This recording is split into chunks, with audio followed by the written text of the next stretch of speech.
আলহামদুলিল্লাহ, চমৎকার একটি বৃষ্টি স্নাত দিন। আপনাদের সবাইকে ওয়েলকাম করছি ভিডিওটি দেখার জন্য। একদম বাংলাদেশের মতো ঝুম বৃষ্টি আজকে হয়েছে সারা দিন, অনবরত চমৎকার বৃষ্টি। গত এক বছরে কানাডায় আমি এরকম বৃষ্টি পাইনি। মন ভরে গিয়েছে। বাড়ি ফিরছি, তো ফিরতে ফিরতে আমার মনও খুবই ভারাক্রান্ত। চাকরি বাজারে আমার যা দুর্দশা, সেই কথাটা আজকে আপনাদের সাথে আমি শেয়ার করতে চাই।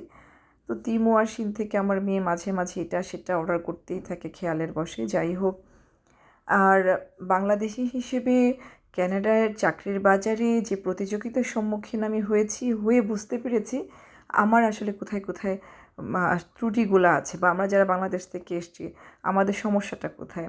কাজের দক্ষতা, অভিজ্ঞতা, পেশাদারি নেটওয়ার্কের অভাব, এই সমস্ত কারণে, এবং ভাষার যে দক্ষতা, এই সমস্ত কারণে আমরা আসলে কানাডায় কাজ পাচ্ছি না, কষ্ট করছি, সাফার করছি, নিজেকে এভাবে মেলে ধরতে পারছি না। বাংলাদেশে যে স্টাইলে আমরা কাজ করি আর এখানে যা অবস্থা, একেবারেই খাপ খাওয়াতে পারছি না।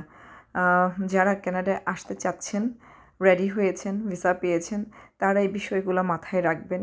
কী ধরনের কাজ করে এখানে সার্ভাইভ করবেন, কোনো একটা বিশেষ রকম দক্ষতা অর্জন না করে আসলে আসলে এখানে লাইফটা খুব দুর্বিষহ মনে হবে। যাই হোক, বৃষ্টির দিন এবং আমার ভয়েস শুনে বুঝতে পারছেন আমার গলাটা বসে গেছে। আসলে আমার জ্বর, সব কিছু মিলে আমরা বাইরে থেকে কিছু খাবার এনেছি। তো এইভাবেই আজকে যাবে। রাতে আমরা আর রান্নাবান্নায় যাব না। তো ভাবলাম আপনাদের সাথে ছোট্ট করে একটু শেয়ার করি। আর এই তো, সবাই ভালো থাকবেন, সবার জন্য অনেক অনেক শুভকামনা রইল।